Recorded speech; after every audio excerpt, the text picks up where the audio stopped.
call to order at 6:09 p.m. on the Independent Salary Commission, June 6, 2023. All members present except Commissioner Traeger, who has an excused absence. The first item on the agenda is the approval of the May 23rd meeting minutes. Any comments or suggestions on the minutes? I move to approve. No. Thank you. And none, minute passed by consensus. The next item on the agenda is the determined city council compensation, salaries and benefits, rate amounts, conditions and effective dates, presentation by staff. Yes, thank you. Yes.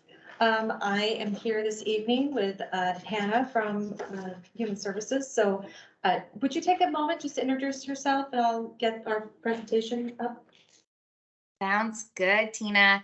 Hi, everyone. Like Tina here said, my name is Hannah Roberts. I am the Human Services Coordinator for our city, and I'll give you a little background of Human Services. But first off, I just want to say thank you all for allowing me to join you all virtually. I have 3 little ones at home, so it allowed me some time to get them settled before I jumped onto this meeting. So I do appreciate your flexibility with that. So it's good to see all of you hybrid.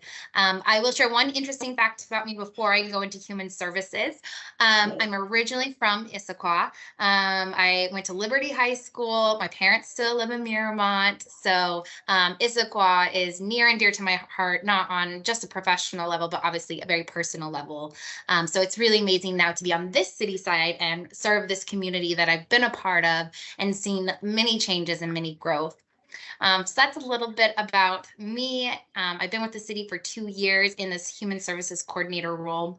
And I think what's important for you to understand and why I'm here is just to understand a little bit more about Human Services.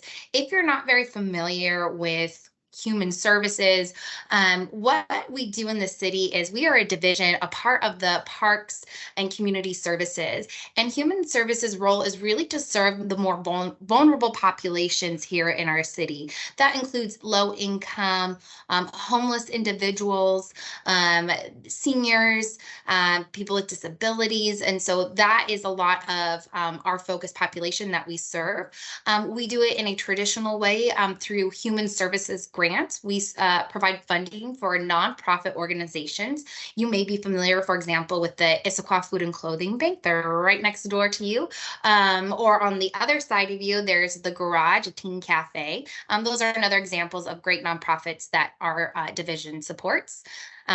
Another piece of it is Human Services have really expanded since the pandemic.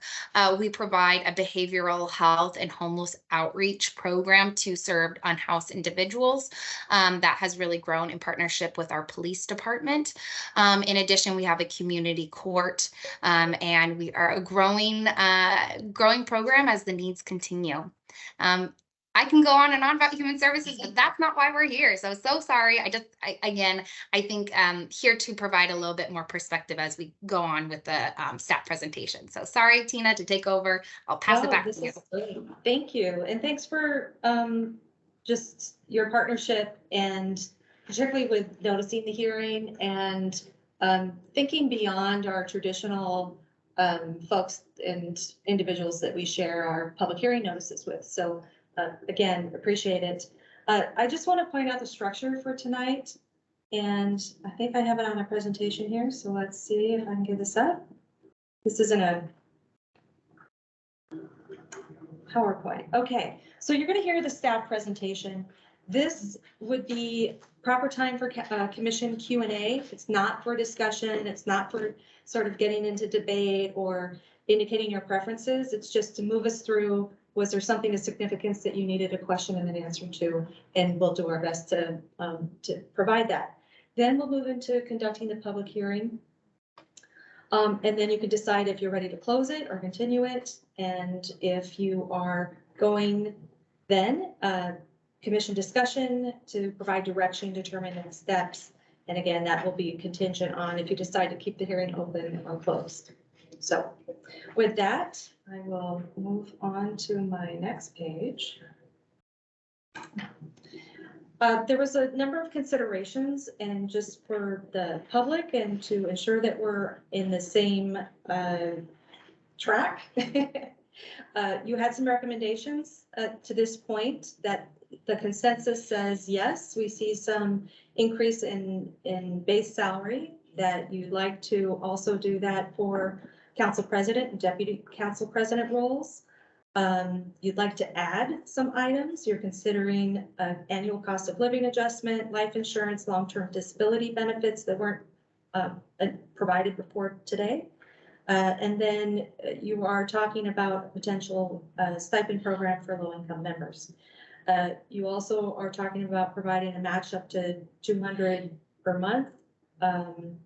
And councils already can partner in or participate in the city's 457, but this would be an added portion of that benefit. And then, of course, there's the determining amounts and related effective dates for a variety of things.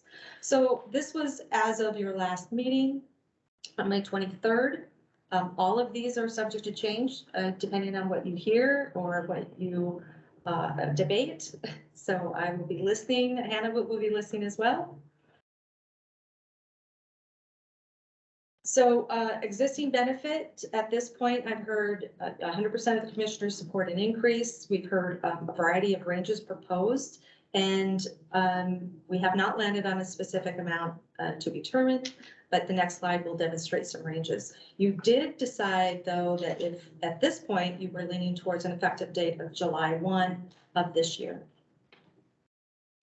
This next slide captures council member monthly salary in its current state, and then what it would have, what your individual proposals were, at least as of May 23rd. The middle column is an average monthly from our comparison cities, and that spreadsheet's within the packet. And then there was a notation that I added at the advice of our vice chair, and which was, where does this cost of living, had we applied CPIU, which you have talked about in the past. So I plugged that number in so you could get a sense of where it falls on the list. Let's go on to let's do this one. So again, the council president's salary makes $100 more than the base salary of our council member. And then we looked at comparisons, and then you told us where you fell, or what numbers you individually felt were reasonable at the time of May 23rd. And another snapshot of where that falls for council president. Again, they're all kind of telling the same story. You're within a reasonable range, and it's not out of alignment with anything that I looked at.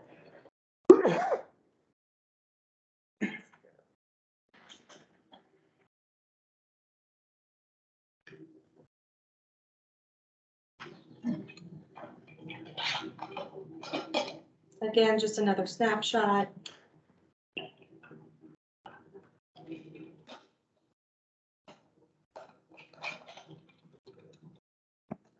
Cost of living adjustments would be a new benefit that is under consideration right now. All of the members are supportive of providing.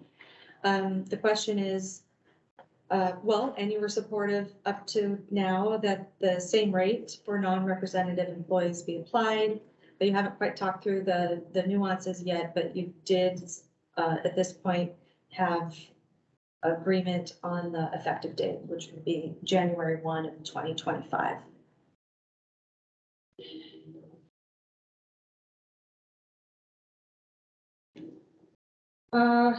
There was some discussion at May 23rd about whether there should be a cap or not applied to COLA, and then if there should also be a reduction. So I just noted those on this page. This could be good under commission discussion. Again, your effective date, you are all in alignment on, and then the question would be, is there a limit or is this ongoing? So that's something that I would be interested in hearing from the commission later. You've seen this spreadsheet before, just reiterated some of the information earlier. Life insurance, I just want to point out again that that's a new benefit under consideration. At this point, 100% of the commissioners are in support. It's a $50,000 policy. The city would pay 100% of the premium, and then we just did some math and told you what it would cost, and then what your effective date that you proposed would be, which would be January of the new year. Long-term disability fell into that same category. In this case, I outlined what it would provide. It's 2/3 of the salary replacement. City pays 100% of the premium. The cost of the city is noted below. And same with the effective date. The low income stipend, this would be a new benefit on consideration. We have about 60% of commissioners that at this time think that it's a good program to provide. The question is, what is the percentage of AMI that's provided, and what's the stipend amount? And then if there's other items to consider. So I think this would be a good time for Hannah to talk about what the city uses. So we're talking about a consistent, known chart to be choosing from. So I'll let you speak to what we provided and why. Yeah, thank you so much, Tina. So like I mentioned, part of my role as a human services coordinator is I work really closely with our nonprofit organizations. We fund 34 programs, and in that they serve a variety of individuals. Some of them do have requirements of low income. And for example, we have a few low income supportive housing units here in Issaquah, and those percentages of AMI are 80% or 60%.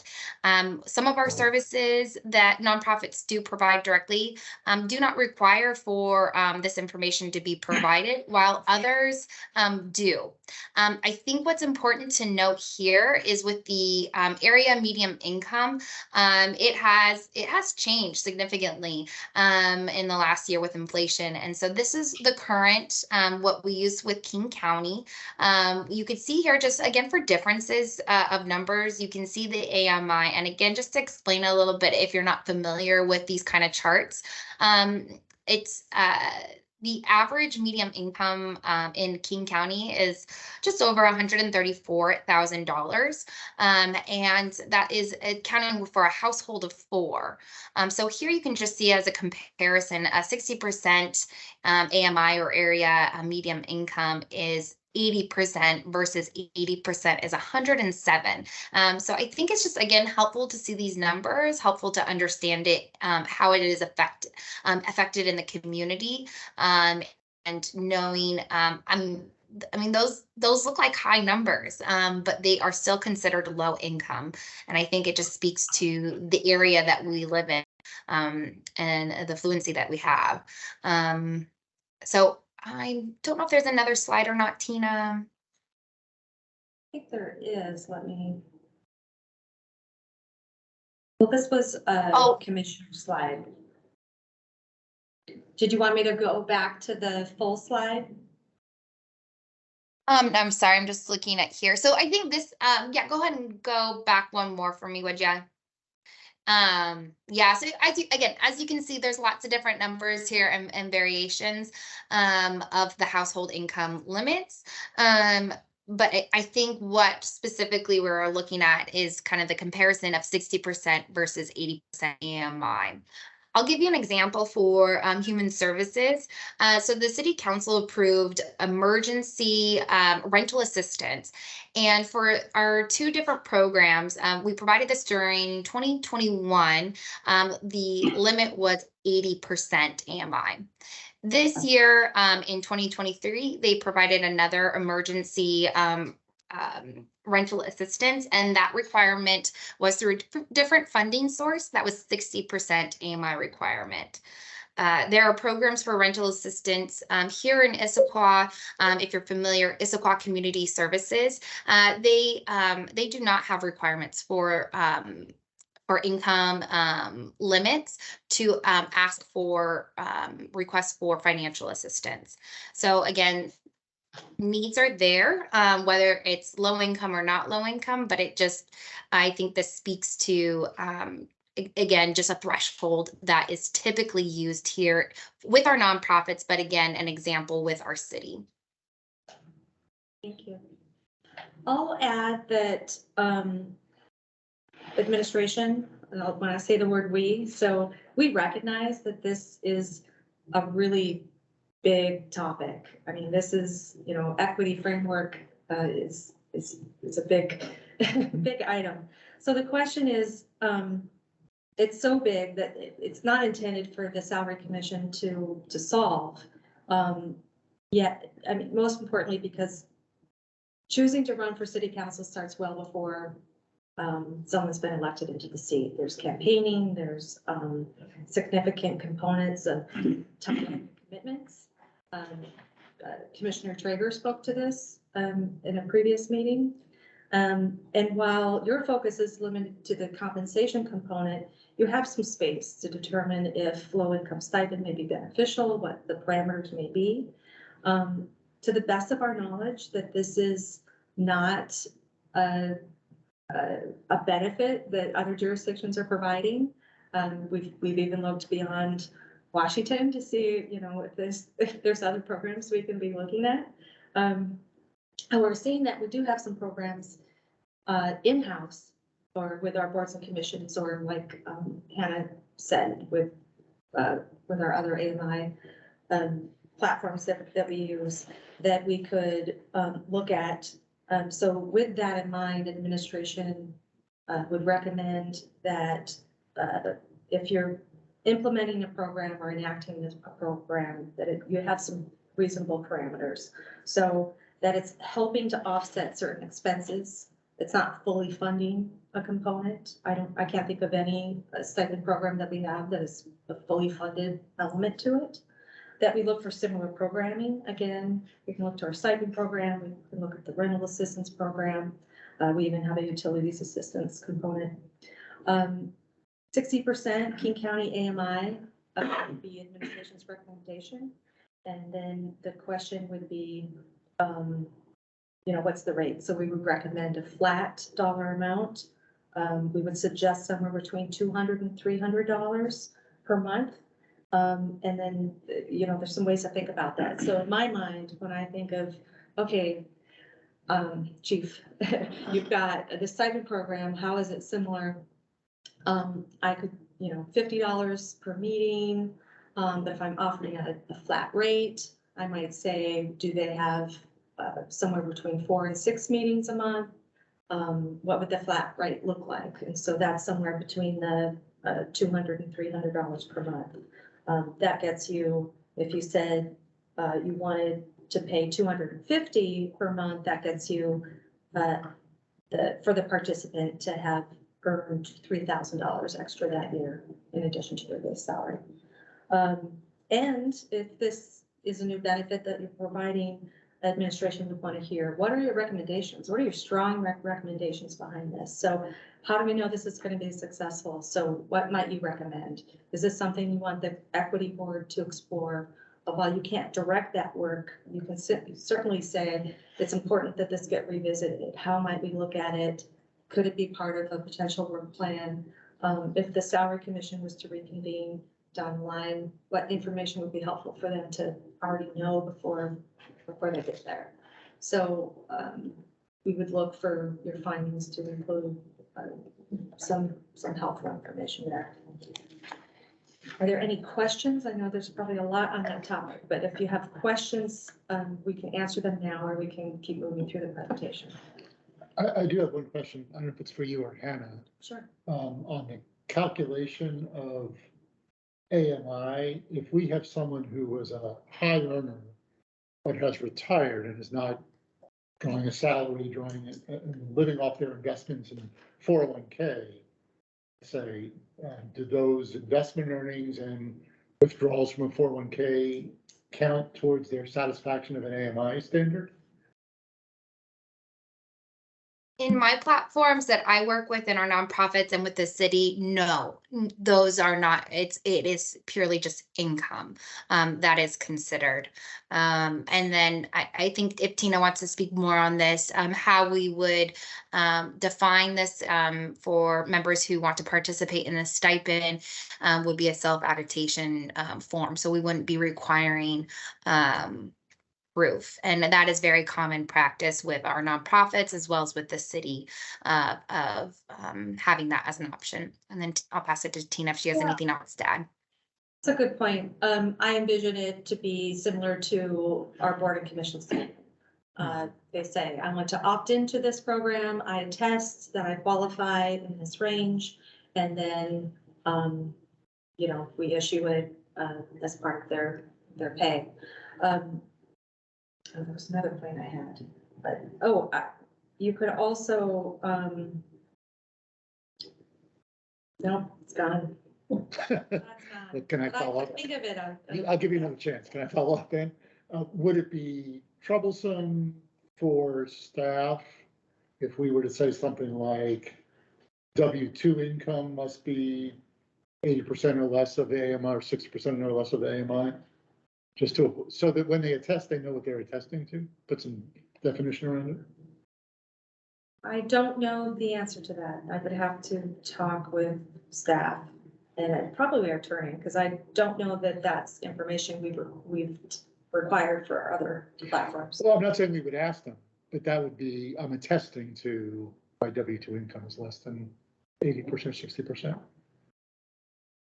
So it'd be the same attestation formula, just putting some definition behind it. Or the adjusted the gross income declared to the IRS or something, right? Something I that, mean, self-employed, this is discussion. We can, Sorry. Yeah, no, I've got the question noted Oh, yeah. and you can return it's a good question. We can, I wanna with get what into it that later. might look like. Okay. Let's go on.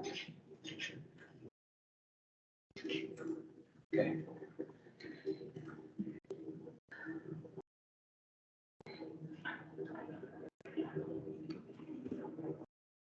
All right. Internet stipend is an existing benefit. We heard, yep, continue. We've got per system, again, existing benefit. Participation is optional. The one component is that once you're enrolled, participation continues until separation, and then they have a decision to either freeze it, decide if they want to, you know, find a qualifying retirement system that will help grow those years, or withdraw the service, the funds and move them in forward to something different. And then there's different rates depending on the program, and then different rates depending on each year. Let's go to 21. Deferred comp, again, this is an existing benefit. Participation is optional. The one new component would be providing a dollar for dollar match up to 200 per month. 80% of the commissioners were in support of adding this as of our last meeting. And then we just did some quick math on what the maximum cost per month would be to the organization. And then you indicated that you wanted effective date to be January 1 of 2024. Social Security, and I mentioned this just because council members are required to be in it. There are some local cities that don't participate in Social Security, so I just wanted to note that. It- Bellevue, for example, is on our comparison sheet. And then other benefits, we've got, you know, equipment and resources. This list is not everything that is offered, but it's the big ticketed items and the items that stay with the city if the person were to leave their position. And then we've got the reimbursement program, and then there are some certain meetings and meals that are taxable. So just wanted to make a note of that, if it's business related, and we've got some state laws to abide by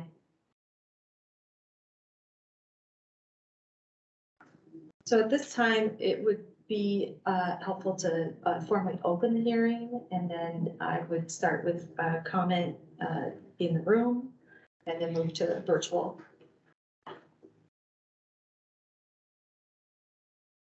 Would you like me to walk through that formal announcement? Oh, no, I'm happy I was looking for my notes. So, thank you. So members of the public may address the commission at this time, either in person or virtually. To those who signed up in advance who made comments will be called on first. If you're joining us virtually and would like to make a comment, please raise your virtual hand or send a host a chat message. If you're in the room and did not sign up ahead of time, we'll ask comments be moving at the end of the agenda. For those making comments, please direct comments to the whole commission and not just individuals. While this is not questions and answer session, we may follow up if needed. When you are called, please unmute your microphone if you're virtual or stand up and provide your comments.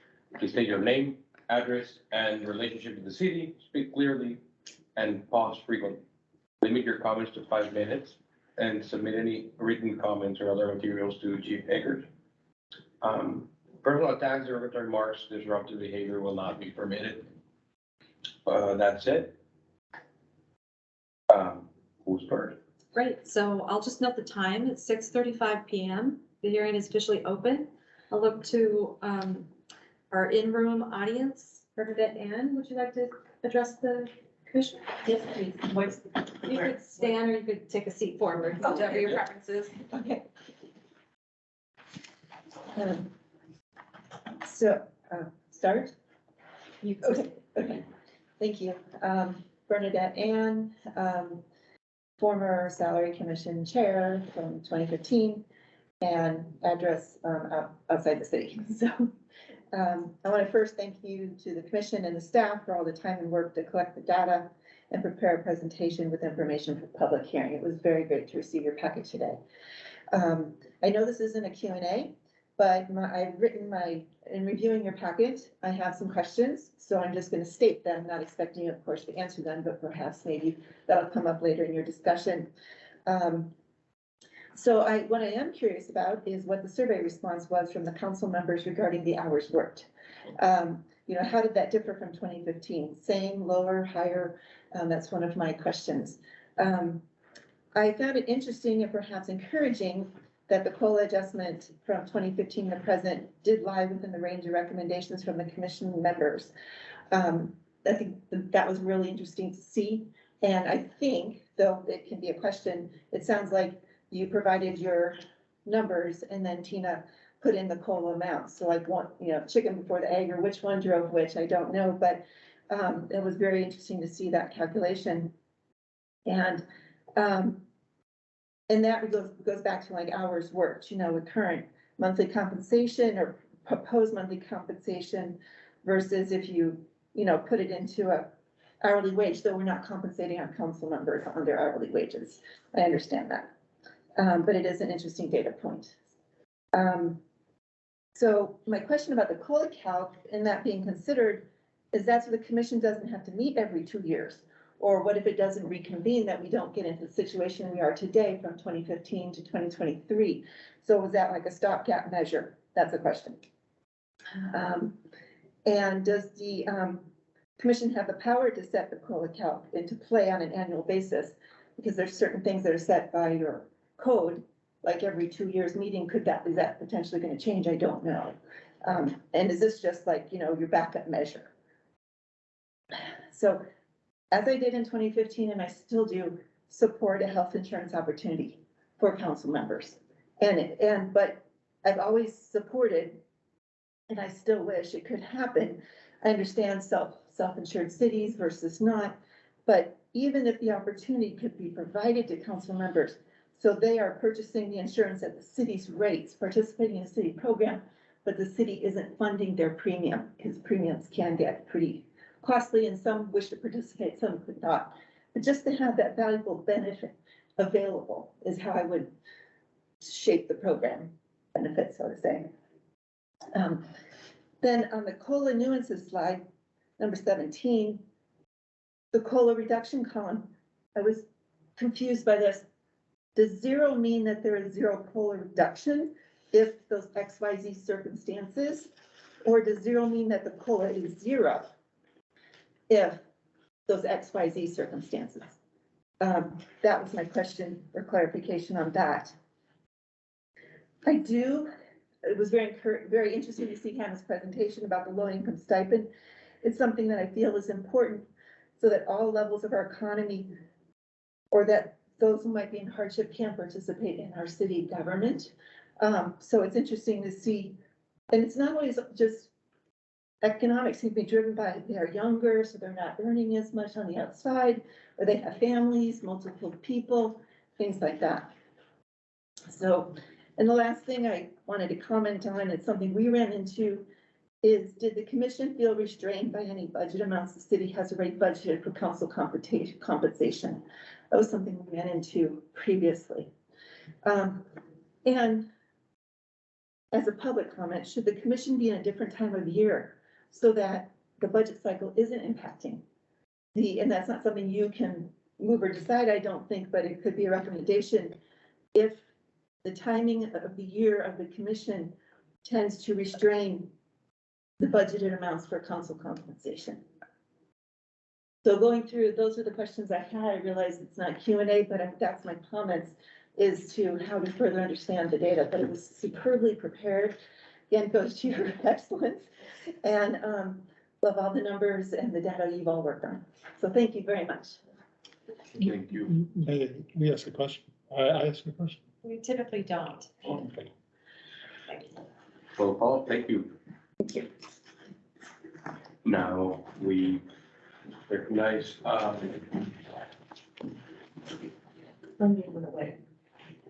Just one story. it's Jaime Longoria. Jamie Longoria. Hi there. Again, my name's Jamie Longoria. I'm a longtime resident of Issaquah. I live in one of the low income Imagine housing buildings on Clark Street by the fish hatchery. And I've been here for about 7 years. I really like, that you guys are even considering this. It's absolutely imperative that we include people, from these buildings in our city, and we're including, the lower income folks in our city, because we actually do have a lot to say, and we have some great ideas for improvements. And so it's great that you guys are, offering this so that we can participate.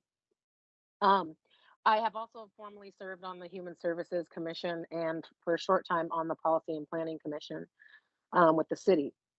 And so I kind of understand the ins and outs of being someone low income who's participating. I am a single mother with 3 kids, and I'm going to share a little bit of my personal income and things like that, just so you guys can really get a in life vision of what it looks like and what this would look like for someone like me. And so I make about $75,000 a year. I work at UW. I'm an HR payroll manager for the biology department. I have 2 master's degrees. And so I'm highly educated, but I'm still considered low income. On the graph that you guys showed here this evening, it would put me right about the 60% AMI.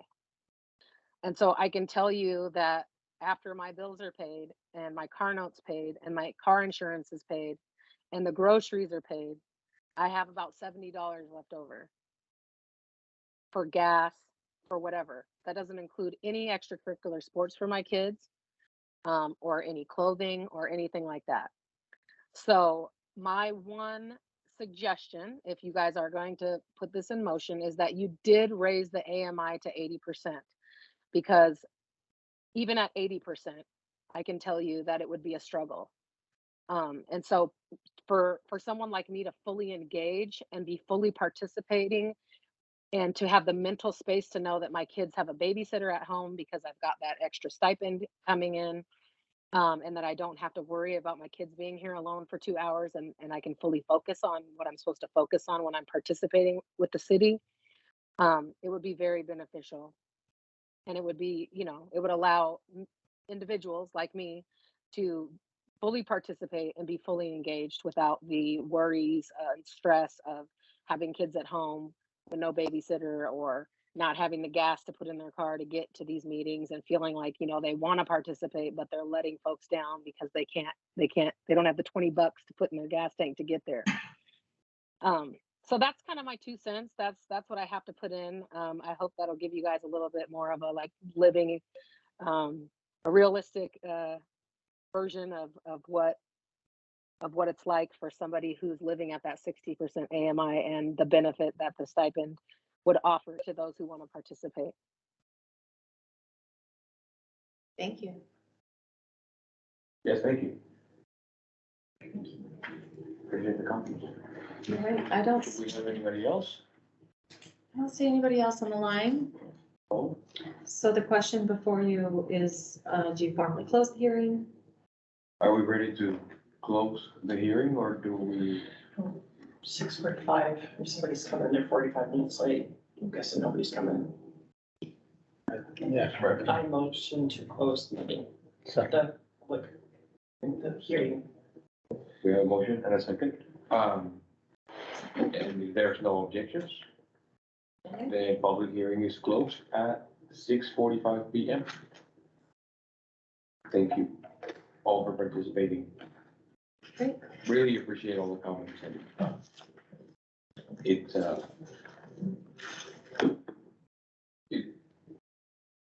it's great to see, the data per hand. So, thank you, Jamie. Thank you, Bernadette, for your questions. We'll, consider those now. How do you want to move through, discussion? So at this time, we have discussion on what we can continue discussions on what we have. We have more information from public comments. I would love to discuss some of the items in the presentation. For example, the nuances of the COLA proposal, right? I know that we all want a COLA. We can discuss the ongoing COLA, because I know that most of the commission wanted to keep it ongoing. I know that some wanted a limit. Can we all talk now? Yeah, so one of our public comments was asking about ongoing on the COLA, and that middle column, if I remember right, if the city is having layoffs, if we have, God forbid, another COVID type of incident, that's where we put in the COLA would not take effect for the council members if the city was laying off. Is that what that? Right, so the option here is if there are layoffs Yeah, and they're reflected in the budget, yeah, then the COLA would be 0 for that year. So there would be a 0% increase for that year for council members' salaries, right? Yeah. And so people were voting. What were the votes then? What is that? What is 0 if layoffs reflected in the budget? the leaning was that there were 3 options. Was one where there are layoffs. It was a prominent option. There was another one which was if there is no revenue, or if the revenue is flat or negative, then there's no COLA for that year. And the other one was that there's no COLA impact regardless of layoffs or revenue. Always there's COLA. There's always COLA year over year, no matter what, for council members. Yeah.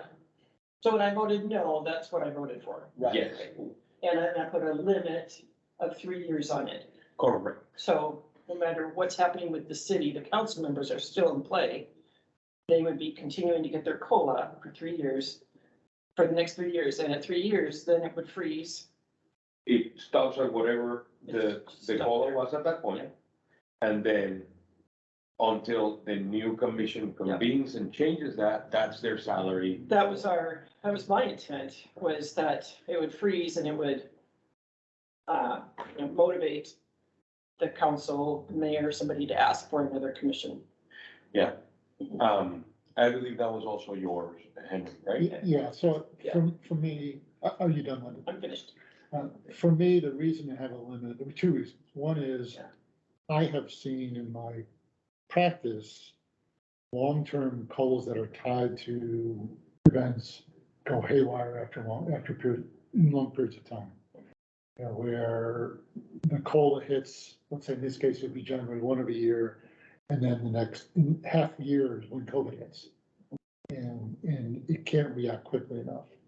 And so to me, it's important to have a checkpoint where the commission, the city council, be it a commission, reevaluates whether the COLA should happen at all. The other is, I think it's an important aspect of community participation to have another salary commission at some point. And it would be too easy for the council if there's COLA every year without a yearly limit on it, to just let it happen and never have a salary commission. They already went from 2015 to 2023 without having one, despite the recommendations of the past. Right. And that detracts from community participation. Mhm. So for those two reasons, that's why I strongly believe in a limit. The actual year, whether it's 3 or 5, is not. For the sake of my clarity, your first point was around the COLA reduction itself. Or was it also about the ongoing It COLA? was about the ongoing, yeah. Okay, Because January 1st, the COLA will hit, but then something might happen mid-year. And right, but if how is that different if, God forbid, COVID hits in year 2.5 or a 5-year limit on COLA? That's not, I mean, it's not an immediate fix, but it provides a check. Right. To make sure the COLA hasn't gone too right, far. but then, off the field. because the mechanism you mentioned, correct? That we would add, give the administration, city council a mechanism to stop the bleed, let's say, right? Or stop the increase. We're giving that by providing a COLA reduction mechanism of, if these things happen, then there's no COLA, right? We could provide a more direct lever as well for them, and we also, something that wasn't referenced here, and that was a question I had, is that what we discussed to tie the COLA to. Because what we decided, I think we were aligned in what to tie the COLA to was. It's the first column there. It's the first column. non-represented, yes.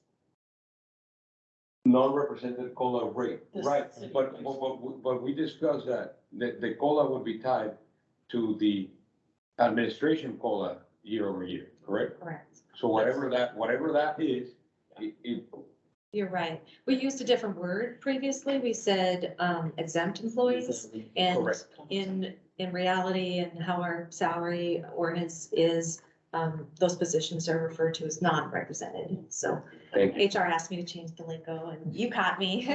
All right, yeah, see, that's where my confusion went. There you go. So, the non-represented COLA rate, we're tying it to that. We are also saying here's conditions for COLA to happen, right? So if there are layoffs or if there is an issue like what we discussed, then there's no COLA, so the increase would stop. I don't see how the term limit would be a function of that level. But again, So the example, it's not, my answer would be, it's not an immediate fix to those situations. The example that I'm thinking of is in, I think it was the 2008 recession. I actually was working with the county, and the county was giving COLA increases and everything was fine, and then the recession hit mid-year, and the county had to lay off and furlough a bunch of people. But they had commitments to give COLA both to labor and non-labor people. And they'd already decided those were already in the budget. And so at the same time, they were laying off and furloughing people mid-year, people were getting increases. And so from my perspective, having a yearly limit out there, Put a stopgap. yeah, it gives us another safety valve. Got it. Now I understand. Now, where I was confused, and I guess I still am, is so the COLA, and this is a question for the administration, the COLA gets calculated before January 1st, correct? And it comes into effect on January 1st of, let's say, 2025. That number is known ahead of time. Yes. But once it goes into effect, it's into effect until it changes again. For that right? year, yeah. Exactly. So if something happens in June, that increase already, that increase already occurred.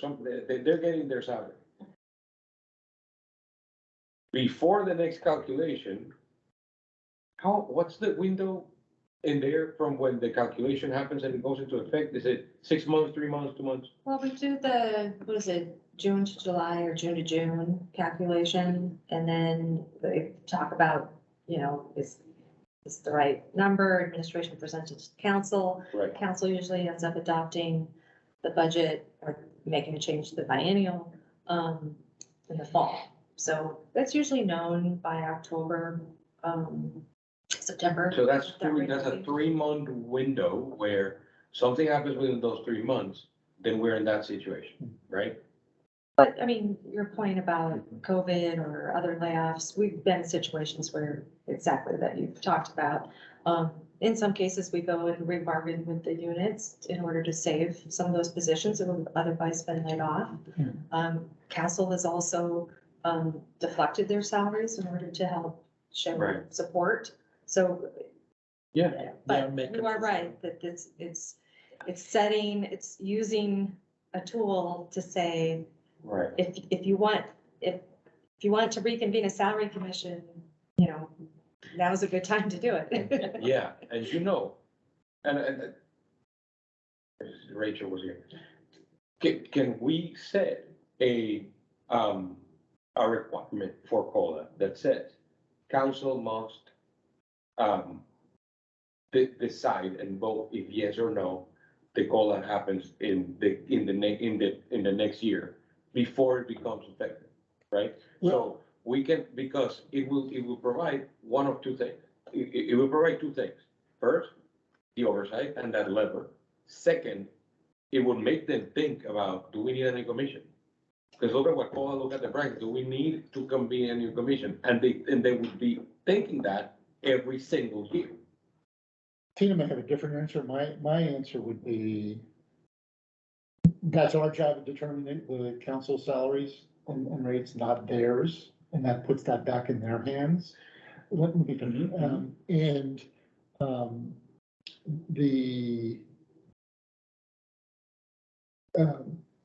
We've already, they are in essence voting on it because if we tie it to the non-represented rate, they are voting on that as part of the budget.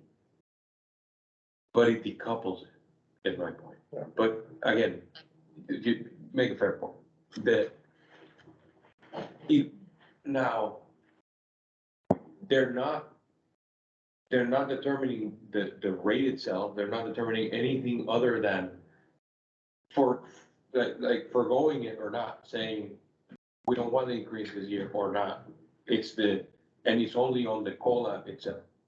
Now. It may run afoul of council members voting on their own pay and not being able to take effect till the next council term or what. I don't know how all that would work. Okay. Sorry, Tina. No, Cut you off. Great, no, this is good. conversation. My general view is be more inclined to say that there are already enough guardrails there by, let's say if the mayor or the commission can always call the council can always call a commission, right? I feel that it would be okay and acceptable to not have any limits and that it come into effect every year. We put already there some of on the layoffs because that's like an extraordinary circumstance. Seems to me sufficient, and I feel that not that scenario is not likely to happen. I just think that if it happens, the mechanisms already exist. We don't need to force the hand of the council or the mayor to call a commission. They have the authority to do so, and then if it's not necessary because the COLA every year is working just fine and they don't feel the need for a commission, that seems okay to me. It doesn't seem like a problem. So I would say that the evidence is that they don't call a commission even without a COLA, because we've been 8 years without it. And it's not so much whether they think it's appropriate, it's whether the community should have that measure of participation. I think it's taking something away from the community rather than whether the council thinks it's necessary. Yeah, that, again, it's a fair point. Then I would make the point that why even implement a COLA? Wouldn't not implementing a COLA force them sooner to call a commission? Because again, if we put a 5-year limit, then the 8-year window becomes 13-year window because they get 5 years of COLA and then they wait 8 years to call the next commission. Right? Sure. Well, we don't implement the COLA, we at least keep it at 8, Yeah, right? to me, I'm trying to balance the desire to treat them Exactly. fairly and Right. the community participation. So No, definitely. I don't know that 5 years is a magic number. No. Lynn suggested The 3. same was there when she, Yeah, they debated the same thing. before, Yeah, it's gonna be yeah. different people now, Right. some different, Yeah, at least two. Yeah. I mean, we can move on and continue the debate, for this specific item, later, but, I have a question about the Mhm. low income stipend. So yeah, yes. if I may, Go ahead. but first question to the staff, is just to understand a little bit more. So if the program was on the basis of, self-attestation, right, that the information is true and so on, does that mean that it takes a lot of the, let's say, it removes burden of the administration? It's pretty typical for programs to say, do you qualify? If so, you're testing that you Right. understand and. Right, and especially with the city council members, right, there's no need to, let's say, treat them with suspicion on that. The reason I ask is just to understand, for instance, whether that would make it, let's say, easier than to, potentially have a sliding scale there, like, we're talking about 60 and 80, like, could it be both? Could it have like two thresholds, like where it's like. You could have a 100, tier 200? program. Would that be just as easy to administer, is the question? You could explore that. I just would recommend that you not exceed more than 2 tiers. Sure, Be my to recommendation. not make it too complex. Right, It overcomplicates it for the administration to apply Right, and to enforce, right? Yeah. I had a thought too, like, why don't we do both? Like, there's 200 and 300 recommendation from the administration. Well, 60 is 200 and 80 is 300 or something to that that effect, right? seems still reasonable from an Right, administrative perspective. and Hannah's point is, the King County AMI is very consistent, chart, that is used, and folks that maybe participate in the other programs are very familiar with. So again, a 60, 80 tiered, could be very common approach in familiar language. I mean, that's the whole point. That's We don't want to important. create something that is just unique to this situation. Right, Can I raise a point of order? We got an email from a member of the public. we did. Yeah, should we read that into the record? I'm not sure what we do with that. Let me We check closed the- our public hearing. Let me check the timestamp. If not, you can consider it as just public comment. 612. And we opened the hearing later.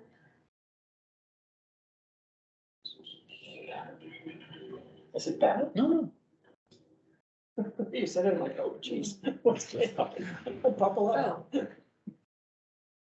Yes. Well, since you acknowledge it, let's see.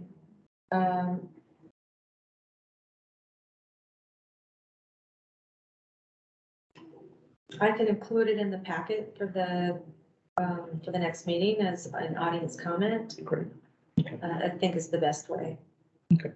I just didn't want to let it lie. Sorry about that. So to pick up on the stipend, I just want to make sure I understood it, because we had talked about like $50 per meeting, or it sounds now we're leaning more towards just if you're 80% or below, you'll get an extra $250 a month? Or is that what it is? That's the- It's not yeah, a per that's- meeting thing, it's really just an This extra is salary. the, yeah, this is the low income type. Okay, and so if you were at 80%, I don't understand the percentages, if you were at 60%, you get it, and if you're at 80, you don't, or if you're 80 and below. If you are Well, being we have sold, to decide how we would do it, right? But what this staff is suggesting to use the 80 and 60% threshold because it's familiar. Yeah, So if we pick and build the rules around those. Yeah. It'll be easier for them, but we actually haven't like come up with any proposal yet concretely like, wow. right, Should it keep up, it is, Mhm. or presumably there's also a question here about does the city council salary itself counts, and I think so, right? Has to count on that already, or no? It's already built into the salary, New person here. whatever this person. so that would make sense too. So 200 to 300 a month, and that would depend on maybe the percentage, or that's what we're discussing. Right. Okay. Because it would be the sliding, if we had 2 tiers, the sliding, okay. Yeah, it could be, But the let's 2 say, tiers would be between 60 and 80. it could be, let's say, below 60 is 300, Mhm. below 80 is 200, that could be Okay, kind of I the see. way it's structured. The lower the number, The more the more, qualifies for. that makes sense, thank you. No, the higher the percentage, The higher. the more people qualify for it. Well, people. the more Yeah, people, the I know. dollar amount increases if it's below. they're speaking about. Oh, the amount. the 2-tier, yeah. Correct. All right, so initial recommendation of 60% flat rate, some range at or below. Discussion I'm hearing 2 tiers, 60%, 80%. There was a number that was thrown out there, but can I write it down? Coalesced around a number, yeah. So, Need number for the stipend? Should we Yes. have Right, something, should we suggest something just so that we can have a baseline to, to say it should be To say- higher. Yeah, what you just said. 300 below $300 60. For below 60 and 200 below 80. 80? Yeah. Let's start with that as a discussion point.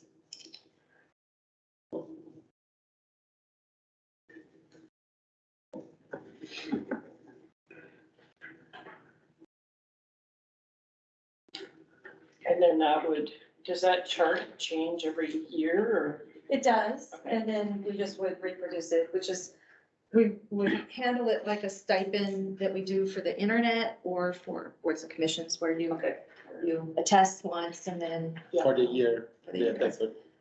And then from us, since council members will be part of our payroll, it just would be added in on a monthly basis. Yeah. So that there wouldn't have to be a reimbursement if there was a reason why they weren't serving in their seat for the remainder of the year. Like a move or, withdrawing from council seat. So we'd have to put that in our recommendation? No, the details of implementing the program would be up to administration. Okay.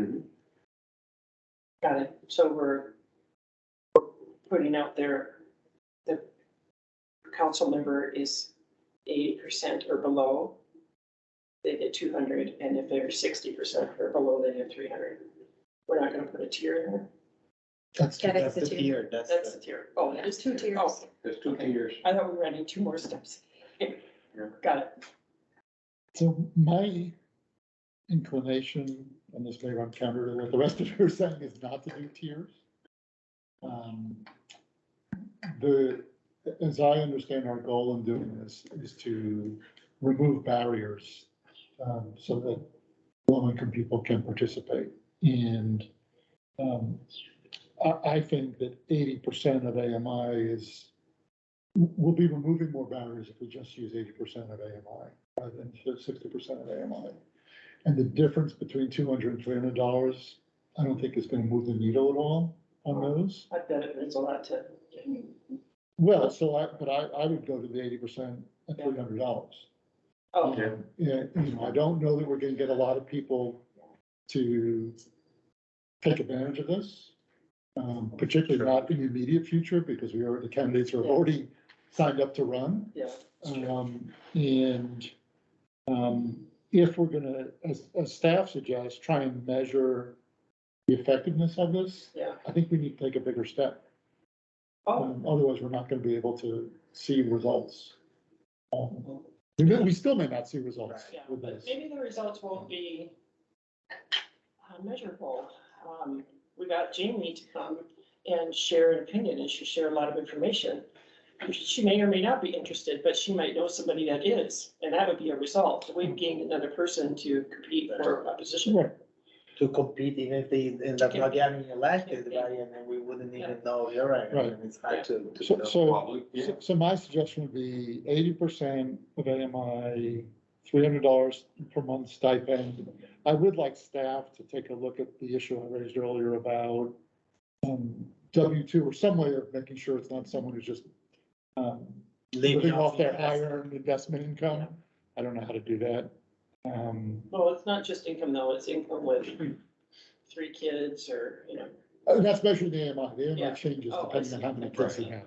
Yeah, presumably those type of income should be included. in that, And right? again, the execution of it would be in the purview of the administration, right? Maybe, I mean, first I want to make sure that that's a definition by which we could use, and then, if it's appropriate. Because I can imagine someone may not take a draw from the retirement fund or not know that they are. And then, so it could be a little complicated. Right. Yeah. Oh, I see, Yeah. And your answer, maybe we can't do it, but I'd just like staff to explore that. Yeah, overcomplicated, but Yeah, the argument you offered that made sense to go against the tier, like even more considering that the assumption is that it's gonna be fairly low likelihood that we're gonna get to the 60% anyways, why keep complicating, adding more tiers? And we heard from the public that 80%, they're still trying to make the gas money. yeah. Yeah, it is Now, true. I 100% agree with what you said. I thought about tiers earlier, and then I convinced myself out of it. And I think that the 80% is the right threshold. Now, why 300 is a question I want us to think. Why just 300, right? I'm not saying why not 8,000, but Sure. the 300 is a recommendation for the administration. Do you want And I me know to that- show you yes. the math? Yes, please. Okay, I would love to see that. again, it's just, well, that's what we got. and you don't have to agree with it. Just figure it out there. So, for stipend, if you're, again, the intent is get at a flat rate.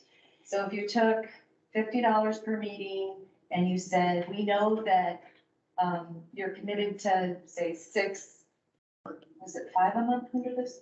No. I think 6. So there's your 300, right? Because we know we have 2 council meetings, you've got a committee of the whole, you've got probably 2 committee meetings, and then just a +1.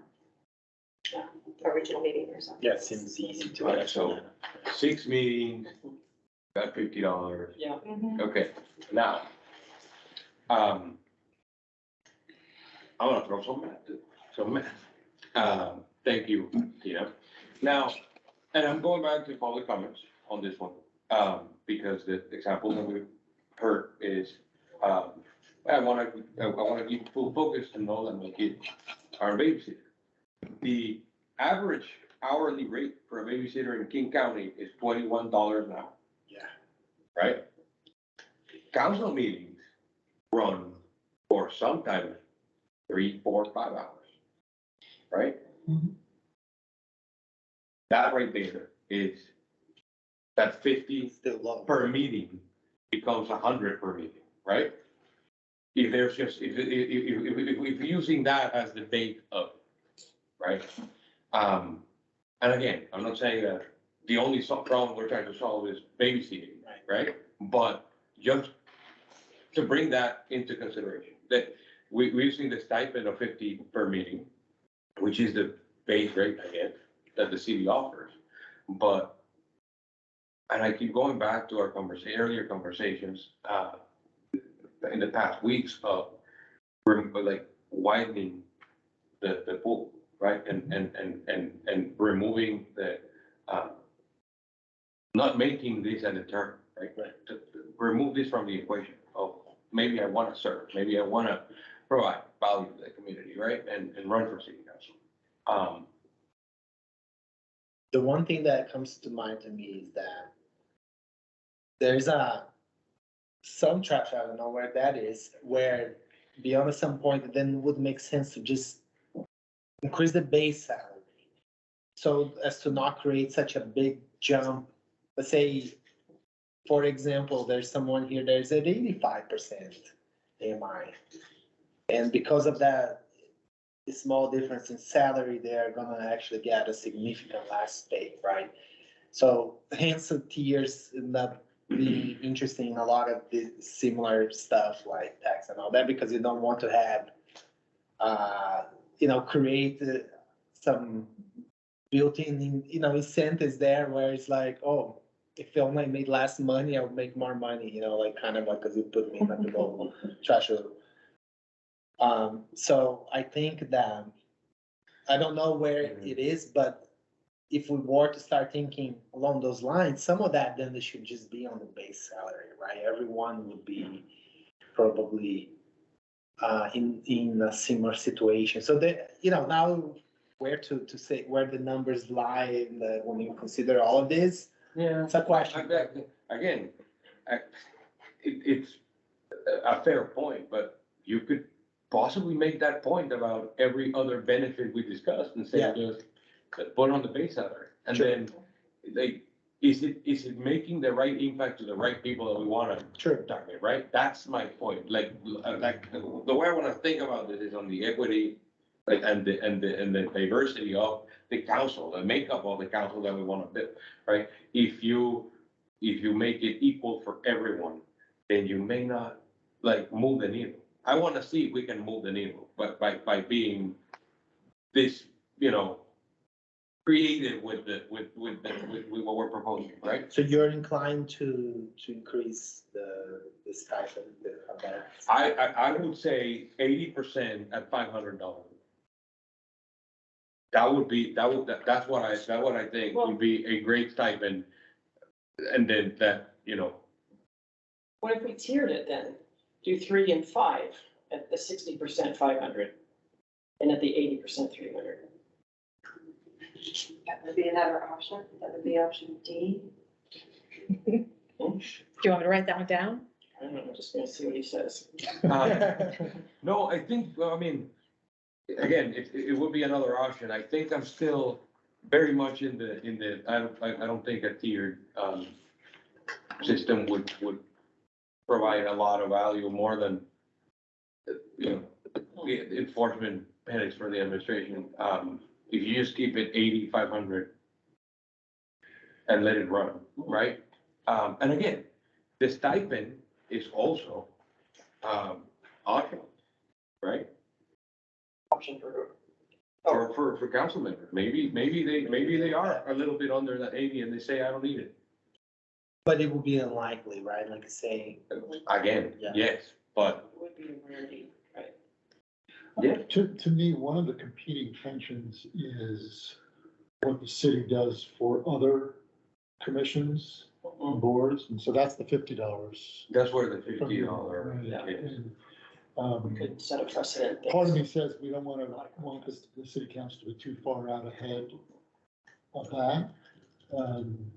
I understand. But the reason why I don't, draw that line is because of the low income criteria. That's true. That's the same for the other commissions and boards. No, it's not. Yeah, for us.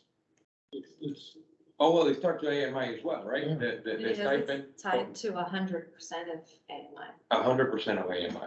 Yeah, my mind is like, if we go over 500 on the 80%, I feel that there should be a tier that kicks in at 100% of DMI that is like 200. So it's not to be such a big jump for people that might be close on income. You know, someone might be at 85%.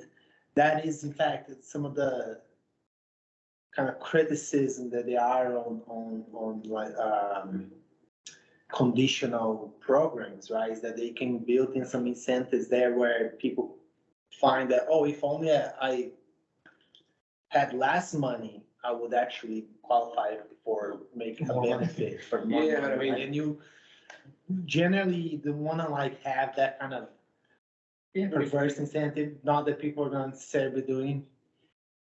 And it is a big jump, like if we even said at the higher, we were at 1,800, 500 would be, what, you know, so 40% of the salary. Right. I mean, if we set up the tiers, the difference between them, money-wise, wouldn't be big enough that it would make that, Right. like, It would make it would make them, like, it's not like, but by adding the stipend, if you're almost at 80 or below 60, then you add the stipend and suddenly you're at 90. It's negligible, the difference there, right? And again, another reason why I don't think that the tier system would have the necessary impact on, but. so I'm also concerned about the amount of money in the variation from the market. So I took a look at the other cities, and if we go to, well, let me start with, Issaquah is 11 of 12 in population, of the 12 cities we looked at, and it's 7 of 12 in assigned value. If we go to 1,700, the council member pay would be 4th of 12. And But if we got 1,800. that we don't know, Yeah, there's gonna be some movement. right, because you know, that's an old stat there, right? Like say For some. presumably, For some of some. these are gonna be Yeah. updating their, Yeah. We're the second salary Well, we have commission skirmishes that is recent, right? right. The Well, there's one another got Redmond's in the works, yeah. Exactly. Sammamish got You disbanded. know, Um, Marion was on the list that they were So gonna. do Mamish something. got disbanded too, or Redmond got Oh, disbanded? Redmond's right, yeah, Redmond, that's right. But yeah, again, so it's gonna be moving. We don't, like we were discussing, like, Well, let's but- not be number one. Let's be top 5, right? Yeah. Let's be Because reasonable. we are in there. top 5 in the housing costs. Yeah. Yeah, cost of housing. So, So, to me, we're gonna be, based on what we were talking about last time, we're gonna be a leader in compensation already. we'll be the only ones that offer a stipend. That's what And Tina then, said. I love that. that's right, yeah, and I'm fully supportive of that. I wanna be a trailblazer in that. Yeah. Publicity For sure. really first was, and But I think the market comparison has to be considered even in the stipend conversation. So I think we're being a trailblazer. I wouldn't go as far as $500. Trailblazer. Yeah, yeah. Yeah, that's not a bad idea. But here's a counter argument to that, maybe a partial counter argument to either, just because I think that we may not end up being that high at the end, because again, the stipend, it's conditional, right? It's not necessarily gonna be paid. The salaries might get increased, like, so Kent went to 3,000, the Redmond kind of fiasco there for them, like, you know, it's like, yeah, and we were looking at our COLA adjustment would get very much, I actually, when I was looking at that, I started thinking that I had proposed 1,800, and I was like, maybe 2,000 is even the reasonable interest, because it will be a little bit above a COLA adjustment. So let's say if we got from 2015, apply just COLA adjustment, then you consider some of the hourly increase, that happened. It's Rounding up. rounding up to 2,000. My sense is that we wouldn't put us out of line or even outstanding, but again, we'd have to wait some time to see where all the other cities do in the end, right? Like to see where you end, but my sense it would be that, yeah, we're probably not gonna be like the top paid city. Well, But Bellevue does have a $340 car station, Oh, right? And they have health insurance, like a lot of Yeah, them, like, yeah, another we're the one, only one right? that's on. very Although expensive. we decided to not consider it last meeting, right? Yeah. Because Because because of the way the plans and conditions and stuff, we skipped the health, vision, dental, right? But I like the life insurance and the disability. Yeah, that's Add what, a that quite a we're few all definitely things. for. yeah, I'm having second thoughts about the disability. We can talk about that later. Talk about Okay. life insurance. The disability. Not the life insurance, but the Let's just disability. the two But put that in, another, Right. So that you more inclined now towards the stipend, the low-income stipend? I was inclined before, wasn't I? For the stipend? Well, I don't know, I the was- count was I at was at 60%, so just thinking it's getting us trending towards. I like the stipend. I like it at 300 flat, but if the majority is gonna vote 5, then I would say 5 and 3 tiered. What I was flat nose against was any of the health insurance, the medical. I was a yes on the life and the disability, because those are typical things you get at no charge as an employee. So from the data, we don't have, but 60% of commissioners were supportive of the low income stipend. We don't know, but. Do you want me to pull up the document? Oh, No, that- it's that's- fine. that's It's all. okay. No, just to I get think us a that- sense, I think that that's was to right, that's not city council. Right, that's, Yeah. in the commission. I yeah. think we're minimum at 80, because. Right, exactly. I think that we have consensus at least here. Oh, yeah. Yeah, I just Now, gotta check my spreadsheet, make sure it's right, it's Then- increasing now. the, It's getting in more favor. Closer to consensus. I mean, again, my proposal of 500 is just me thinking that, we should, be more impactful there and open more opportunity for the low income people, right? But then again, we can debate it for hours on end and. I think we are impactful by coming up with the idea. And maybe at 300 flat, we can, the next commission will look at it and see, It's Did it work? working well. not just people that use There's it. some cola to this type, no. Yeah, but not just, but like before, not just people that used it, that tested for it, Yeah, but folks, did it change the candidates that came forward to campaign for the position? Yeah. Right. That's another yeah, that's a good one. That is a good note for the competition. next is the commission, best. right? Mhm. But yeah, I mean, I'll be fine with the 8,300. Yeah, too bad that we couldn't do this before the cycle for the new candidates was, that would have been. I'm very quick. That's for the next Yeah, commission. there's never a right time. Yeah, no. There's months and months that lead up to. Yes. No, but the stipend would go in effect in the next term, so January 1st, 2024. Yes. Or year, I wouldn't call it a term because. The next year. Yes. Yeah, I say term because it's when like the handle thing happens. Well, But the yes, salaries you're are right. becoming Here. effective July 1, though. Salary, yeah. But the other benefits because they need the full year, we discussed last time to say like maybe just salary on July and then every other benefit All the other wages are July, So or that means January. to copy. Except COLA happens 25. Yes. Right. Great. So maybe we can call us around 80% AMI 350. But he leaned on me a little bit.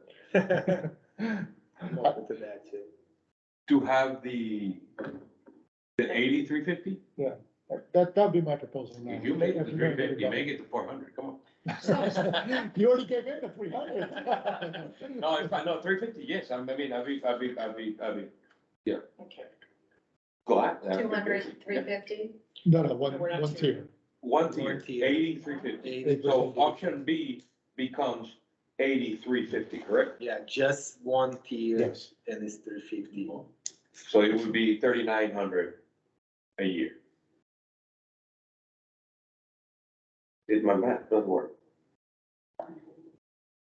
I don't know, you don't think that the family at 60% would be, No, it's 4,200 a year, right? Yeah. the family at 60% versus the family at 80%?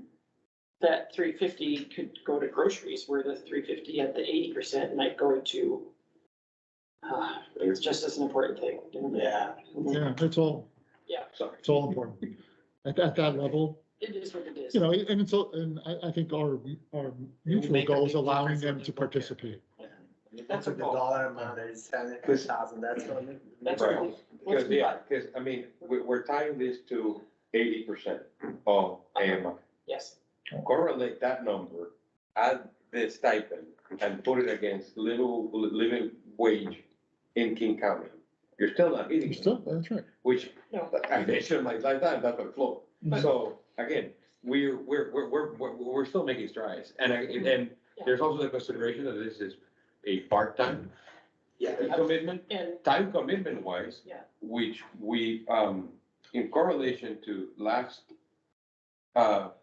commission, Mhm. we were pretty much the time commitment were in part, when we Mhm. landed at, I Yeah. believe was a 70-hour, a month, Mhm. of commitment for all. There was no noticeable increase in the number of hours, right? A little bit, but right. It was pretty much, in line there. we had one person come in high at 70 hours. Yeah. I think the average number wasn't. No, the average was in all of them, but there was, I believe it was the deputy council, data we got was, I think 73. The council, all the council members came at 69, and the president came at 71, I believe. He just averaged out at 70. I do not know.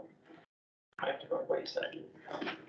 But anyway, So are we, how do we all feel about that 80%, 350? I would vote for that. With some guidance from staff about how we measure income. Sorry to keep coming back. And what about the base salary? Like, is everyone still in the Seems like we same were view? close. actually, yeah, I mean, let's, so we've discussed the low income stipend. I think we've landed in a good place. We've discussed the COLA. I think we left that open. We're gonna pick it up, later. And what we're leaving out is whether there be a freeze due to layoffs and whether there be a limit or not. Right, so the COLA reduction and the ongoing COLA are the two topics that are still up for discussion. I was the only person that wanted to include a cap for COLA, like even if the COLA for, the non-represented rate was over, like it was 8%, cap it at 3. I was the only one. I'm okay to relent on that one. Then the other topics we have are around the benefits or the, actual monthly salary. So why don't we tackle the big one, the elephant, the salary, right? We all had increases, some larger than others. But we were much averaging out around the CPIU for at least the council members. Yeah, Yeah. the average point, I would agree to the average on that. You can't pull that up, can you? Yeah, I can. What were you gonna say, Amy? One caution about using that CPIU for this purpose. Yeah. Is that the non-rep COLA would only get to, I think it was 1522 or something. So. It's less than. All right, no, Yes. yeah, I would, I'm not thinking, oh, let's just calculate 2015 plus COLA and that's our number. Yeah. I'm just, as public comments mentioned, it's interesting that I don't think any of us actually use that as our basis for our. I did a And little we bit, all- like kind of like was looking at that. I did my crazy math spreadsheet thing that I shared with you guys and landed on that, on those numbers. I was off by 150 though, from the council members, but, I still feel that since we're instituting a COLA, we can be, less aggressive with the That's base true, increase. because if we Right? keep increasing. And then, and that position may change for me if we cap the ongoing, right? Because, oh, well, then, because if I say, well, okay, for example, How we many have, times has COLA been over 3%? Hmm? How many times has COLA been over 3%?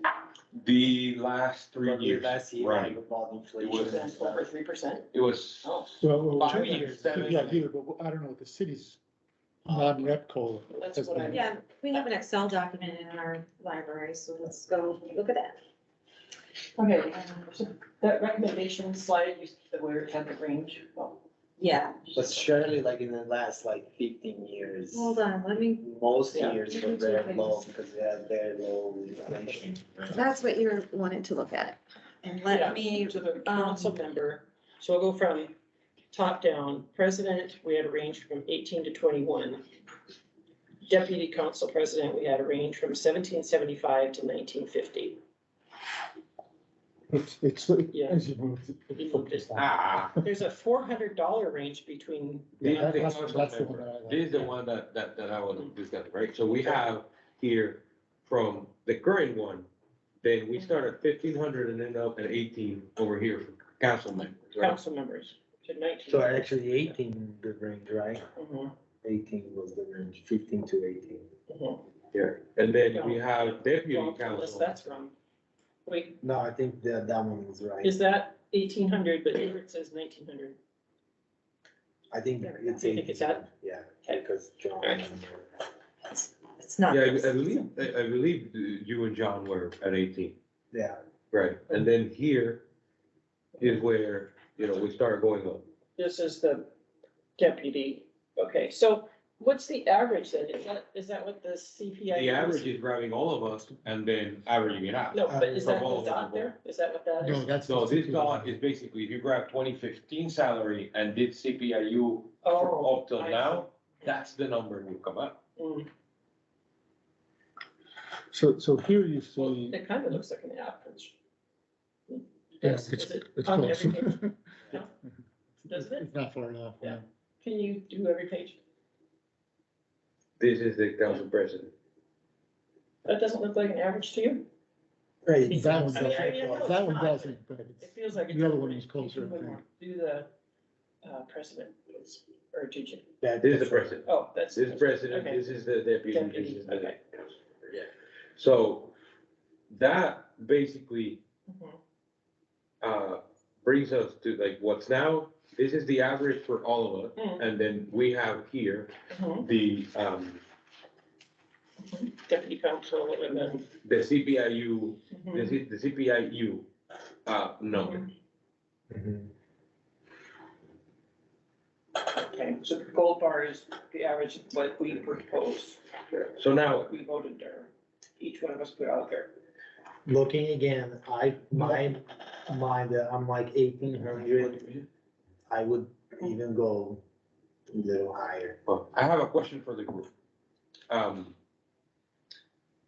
Why don't we focus on this council member and then maybe we can align on this number and then align on a way, how do we want the increases to happen for deputy and president? because I think we're off even in there, right? Because, the increases don't correlate to the when, like, That's right. right? So if we align on this one and then on the rate of increases You'll per be those easy. steps, then we get there soon, right? Okay, so the current is 12, you want to go from 1230, 1250 and just say everybody's getting a $400, yeah, a $400 raise? So Linda, why would Yeah. you, why 1,500? That wasn't actually the number that I came up with, but that's just the number I said. I made a She's mistake. bargaining with us. It's like, I'm just gonna let that go. My number was actually 16. 1,600? Okay. Mhm. All right. So- And then I was adding money to each one. So we have 216, 218s and a 17, Yeah. which is, Henry. But if our average is 16, that's a $400 range. If you come up to 16, our average is actually 17. No, that average is, Average of It's- ours. of yours is not reflective of the average of the middle. The average of the middle is comparison cities. Yeah, that's what I thought. Oh. Oh, then I was wrong.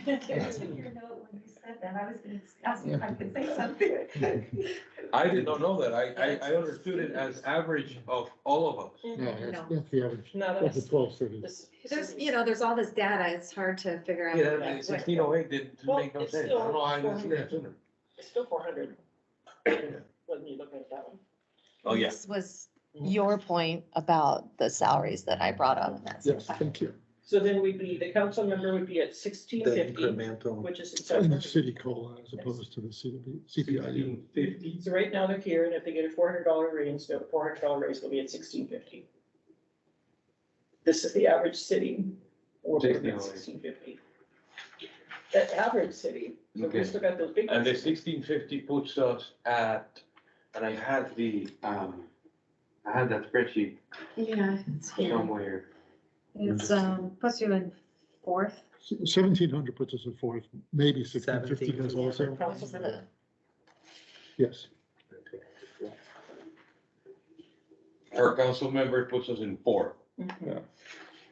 Let's just weigh it out and see what happens. So we got a $400 raise is 1650 for the next person. Yeah, again, but that is not counting, let's say what the cities will do, right? You have Redmond here and others, they probably increase theirs. too. I wanna go I don't to think the Redmond's other getting anything end this year. of the spectrum first, before we go there. Diogo, why 1,800? So it's about the CPIU, right? Adjustment since 2015. What is CPI mean again? The cost, I mean, it's another cost of living adjustment, like It's the the, whole of it, like the- it's. School, urban. Yeah. But does it skew at all that that's based on a full-time job and these are technically part-time jobs? It's No, because it's the power of the proportional. dollar.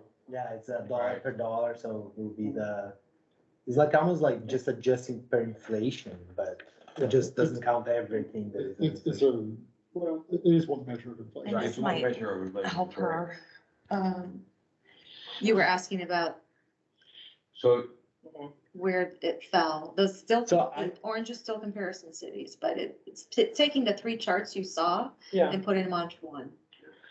And I would go, honestly, like, looking at this and thinking again, I would go even a little bit more than that, because I do think that besides the cost of living, we can factor in, imprecise math here, other things such as, the city's overall economic growth and, like the Issaquah. Issaquah was expensive as hell. Yeah, Um, expensive, and- so. Yeah, Nobody's can- moving here for these positions. They already have their housing, True. so they know True. what their cost of living is. yeah, we are forgetting too about it, right? I mean, what I would say is that I do think that if we went even above 1,800, it would still be, Yeah, very much a salary that's not paid that normal, salary, and it would, So I think in my sense here, 1,800 is like yeah, no, I mean, the we're only, just adjusting the salary per inflation, essentially. We're not even giving a real increase, it will be imagine you get in your paycheck there, adjustment for inflation, you're like, okay, at least I'm making the same that I used to, not, oh, I got a pay raise per se, right? And I think we could go. But I mean, my concern there would be, you go higher than the stipend, then all COLA, the other benefits, then COLA. true. 5 That's years that. down the line, like Henry's point that he's been making, it may get out of control. Yeah, you Right? could, you could. We have to be, and also, we have to make sure that, and understand that this is a part-time True. commitment, right? Out of the 160 hours of monthly, 4 weeks of work, 160 hours, 70 hours are spent, like, they're spending 70 hours on top of that, on this work, right? And Yeah, first, it's part-time. Second, there's a level of this work that it's, I'm even inclined to say a passion, right? Yeah, Like volunteer you wanna based. give back to the Sure. community, so Yeah. you're giving something back. Yes, I want to enable a wider pool of people to come and serve if they want to, and give them the option. Let's share this. I don't want to, and for anybody to see this as their sole source of income either, right? definitely, yeah. And that's why I would be, careful about, Not too high. yeah. Okay, so then back to mine. 1650 would be, if we gave everybody a $1,400 range. What's the next page? Let's do the council members first. That is council members. Right, So- the next page is deputy. Yeah, Right, no, what we said is what did I like, say? yeah, no, you're right. Okay. What we're saying is, all right, so if we say 1650, then what are the step increases? Are we saying, okay, so as they did before, everybody goes 100 and then 200 to president, or No. 200 and 400 to president? Like, what are the steps Yeah. to go? Or are we just Yeah. figuring out a number for each one and looking at that? No, just very briefly, first on that though, let's say, I hear the arguments and all that, and it's like, of course, at the end of the day, it's pretty close. I still think I would vote for 1,800. Right. What would That's be, fine. let's see, just to get a sense here, if we were voting right now, like, Mhm. what would be like 1,650, 1,800, are you still saying? that- 1650 and add $100 each. What's done now? I would, well, I have a crazy question. Why not remove this tax? Why not, It's always been there. People would ask why we did it. well, I mean, we have the data to say that the time commitments are pretty much on par for, Are they though? eh, The president has other things to do. Besides, do they though? president and deputy have additional meetings to go to that the council doesn't go to, Yeah, to represent the council. And when Do- when they requested for volunteering, they, if the mayor calls you up and says, I need somebody to fulfill for me, he or she might be saying, I want the council president, or. Actually, no, yeah, the council president stands for the mayor if the mayor's not there. And then the deputy stands for them if they're not Yeah. there. Well, that alone. Well, that's a different role. I mean, if the mayor is absent, then she looks for mayor pro tem, which the council president serves. The council president also chairs certain meetings, like the committee of the whole, and then represents council regionally when needed. Right. Like last night, she signed a letter on behalf of the council, instead of having all our council members do it. So there's a chairing capacity, not every meeting, but a lot. And then there's a leadership check-in with our administration. So there's a weekly meeting Mhm. involved there, which I suspect they would have noted their hours for the time commitments. Right, now, all those things that you just mentioned are in part with all the other council, all the council members were there in the room when the president signed, and the president acted on behalf of the other, but the time commitment is pretty much on par, right? I would say there's more. She just said they have to lead meetings and whatever, so then maybe it And comes. they select they review applications for appointment process regionally. I think they reflected it. The question is, it for you is, are you convinced that that it should It's be enough separated. to create a tiered system of salaries for the two positions. Because when I look at when I look at this data, why are so many other municipalities not having those tiers?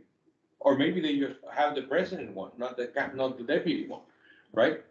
Like that actually like got me thinking, like, why do we? So I would say it's appropriate to give something more, even if the time is the same, the responsibility is greater. And I think you pay a little bit more for responsibility. And we would not want the council members to shy away from, kind of rotates around now. We wouldn't want them to shy away from taking on that additional responsibility because they're not getting paid anymore for And it. exposure. It doesn't have to be large. I mean, I voted to keep it at 100. So I don't think it has to be large, but I would still encourage us to add something here. Thank you. I agree. I wanted to play devil's advocate and have the conversation. Because again, this is something that tickled me, like why some people don't do it. I think it's You appropriate. were too good at that. Victor. Huh? You were too good at it. Yeah, I debated.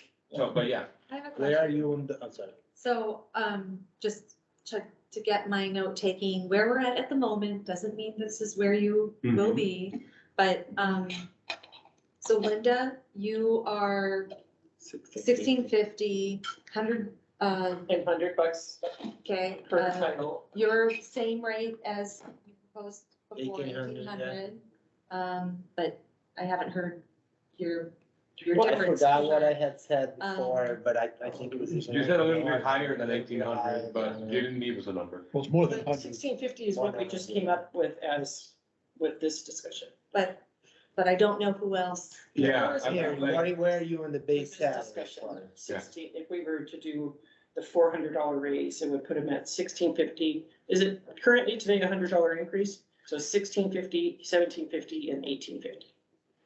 But I, Yes, that is what is today, 100 increase Okay, per. so that would, if we did a $400 raise, that would be the new salaries. I personally am now with your previous, I don't know where you are right now, but I'm at 1700. okay. And I the 100 steps is fine. So basically 17, 18, 19. Okay. That's where I am at the moment on base. Henry, what do you think? I'm still at 1700, but I will tell you, I could support anything between 1650 and 1800. It's Okay. not enough. It's a negligible, yeah. To trouble me. But if you make me pick a number, I would say 1700 So on these, what do you? I did. and 100. 1800. So not the top number, No, the bottom, you want us to start at 18? yes. And then go up by 100. Like 100 the first one and 150 the second. I think that's what I said last time. So that would make it 1900 and then 2000. 2050. Or, yeah, 2050 for the president. maybe just make 100 to now. Okay. Have so many small numbers, so how about 100? Just give it a number. Yeah, keep it 100 to keep it simple. All right. I think then I think we've aligned on the steps. So whatever the base we pick, it'll go 100 for 100 up each step. That's okay. So we're settled there. So that's helpful. I can put that into the next packet. It Mhm. sounds like you have further discussion and debate to figure out where you land on this at the next meeting. I'll ask this question, which is, are there other benefits that may have what you heard or what you reviewed? Or since our last meeting, since you changed your mind on certain things? I would Maybe like that to way. hear, Yeah. hear about the long-term disability. So, It's not long-term disability. it is. It's not long-term care. It's Oh, long-term okay. disability. Right. So, I think we all agreed on the 457 match of up to $200. So we're adding that in. That's a big deal. Yeah, and the life insurance, and I think it's fine. If someone died, because it would only ever happen if someone dies while they're in office, right? It doesn't continue afterwards. The long-term disability is a problem for me problem's too strong a word. I'm inclined against it. Because number one, the cost to the city is a lot more than the life insurance. But even more, these are short-term positions. You know, no matter how long people serve, it's only what, 4 to 8 years, or, you know, in general. And for them to get long-term disability payments for the rest of their life because they suffered a disability while they were in office, it's not likely to be caused by their office. You know, these are not dangerous positions. So I think we're not targeting the money in the right place that provides the benefits of the city with long-term disability. Might be better to keep that money in the I side. have answered that though. We came up with that when we were talking about exempt employees, non-represented employees. Yeah, the main reason why we said yes to this and life insurance right away was because it wasn't unless X amount accept, then they can get it, and the city covers full costs, and we don't have to like ask them to pay for it, right? Yeah. I think that's why we just immediately said yes. Well, You make a fair point. Yeah, 350 does seem high. Why is it so high if the Well, if premium you is take- only 50%? Is only $50? It's $50 a month Times per 7. person, times 7. Times 7. Oh, that's all of That's them. Okay, Yeah. I thought 350 was per employee. No. Okay. $350 a month for For the the whole whole council. I mean, it's not a lot of money, but I'd rather spend our money in the way we've talked about spending it. You know, just providing a disability payment for the next 20, 30 years for someone who served 4 years in office. oh, that's right. But you wouldn't call that, if they get the benefit ever, it wouldn't come from the cities. Well, the I city's agree with that. Yeah, the city's not self-insured on this. Oh, on that part, they're not. Yeah, I don't think so, but No, right? No, this is No. through a program. Yeah. but it's. Oh. So the it's insurance still company not- will pay. It's really not tied to the nature of the job. It's not tied to the length of the job. Yeah. It seems It's what the on non-represented. board from what really this job is, I think. That's fair.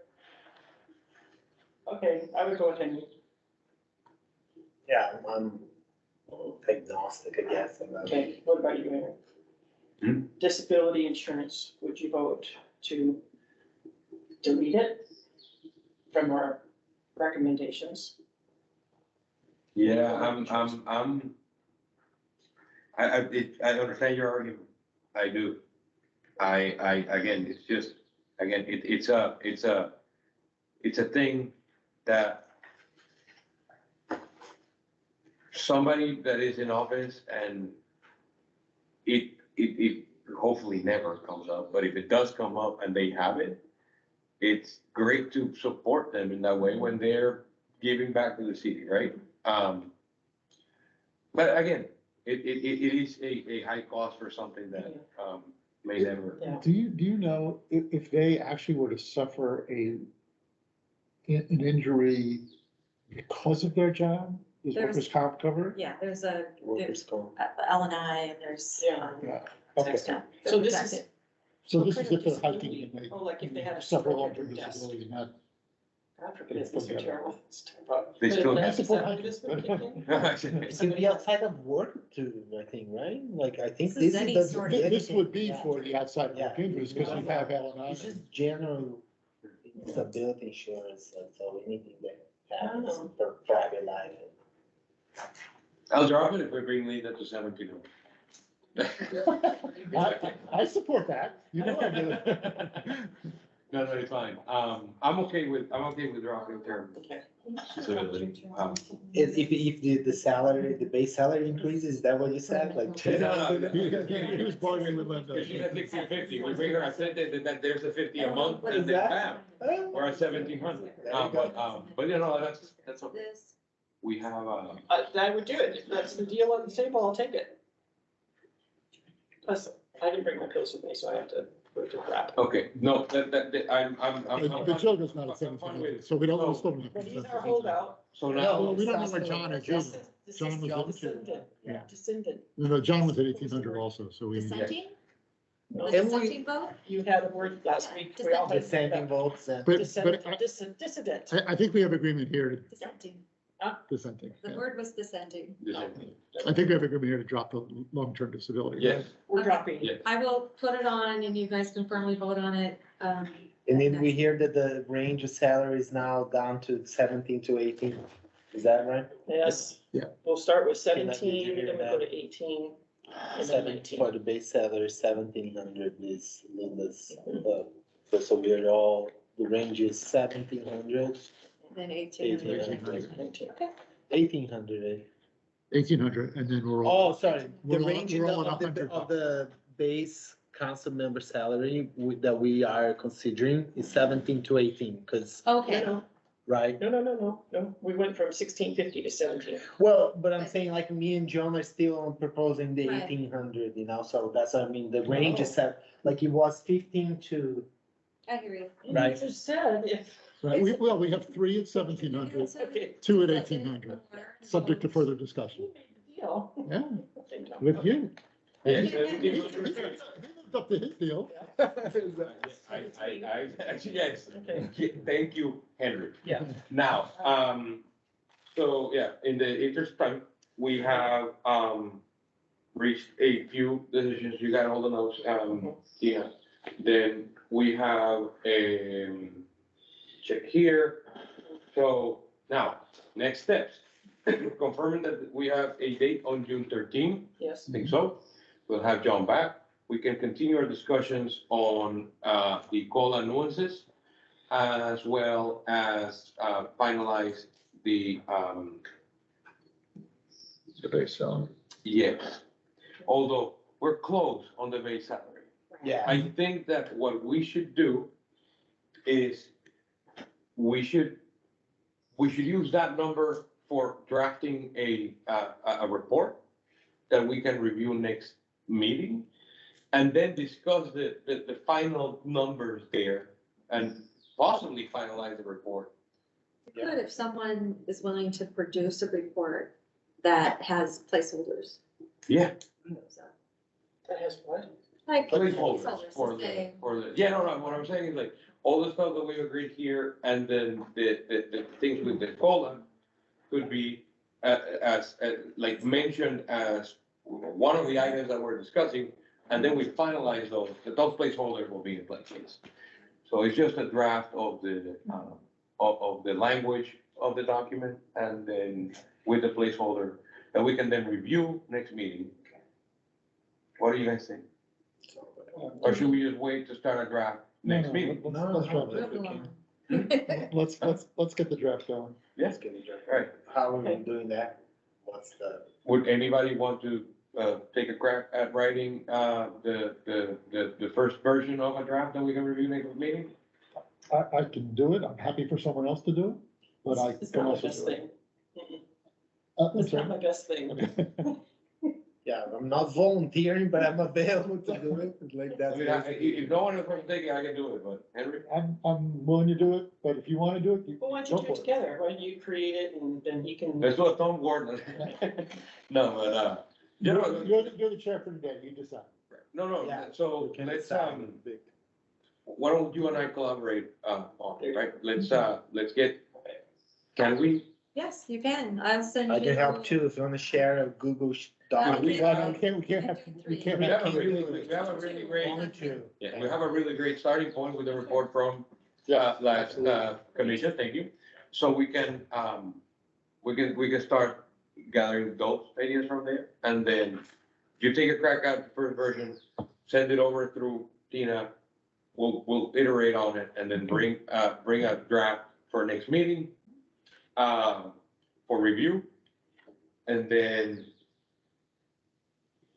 yeah, so June 13th, the agenda, I guess, for that will be reviewing this draft version, finalizing the conversation on the base salary, the COLA nuances, and then, This stuff. Did we? well, and I mean, we will vote on the stipend, but I think that the stipend, we pretty much nailed the 80-350 thing. Pretty I much. hear from John still, but. Oh, yeah, I mean, I'm sure he'll, at some point when he's back, all time, Will he be back wants on to the be. June 14 And meeting? we'll put audience comments on the agenda and I'll forward over the Definitely. comment. I'll reach out to the participant that we saw join and ask her if she has any comments. Yes. Send our way so that you can consider it, even though the hearing's closed, you could consider it as part of public. Just- We'll review the emails that we received during the meeting, that information, and then hopefully by the end of the next meeting, we have a final report, That'd be great. and then we can just, Set our date to present. Yeah, there's a placeholder in front of council on July 10th.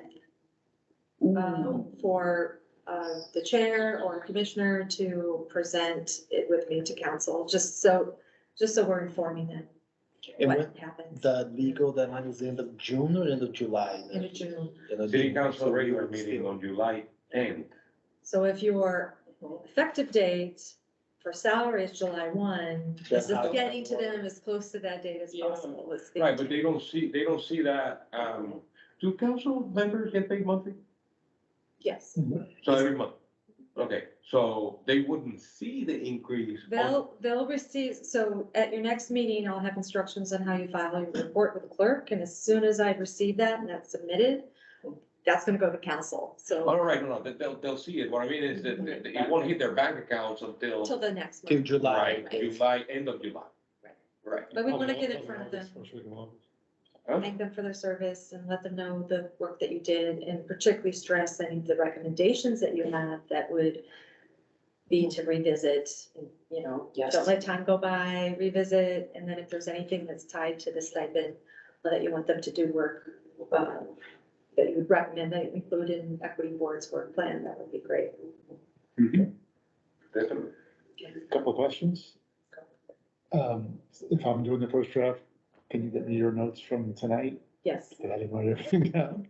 And then once Victor and I have a draft, does that get circulated? to Yeah, this can they commission just like if you before the drop meeting, one or do person we- and then the What other I'd one? like to do is put it in the packet Right. as soon as it's available, so Okay, yeah, if it means you don't have it to me till Sunday or whatever, I'll update the packet to do that, so that the group can share it. Just, you're not replying and you're not Yeah. discussing it until you're here, but it gives you time to suggest what your edits would be in the meeting. That sounds great. Great. I move to adjourn. second, all right, the meeting is adjourned at 8:06 PM. Thanks, everybody. Very good.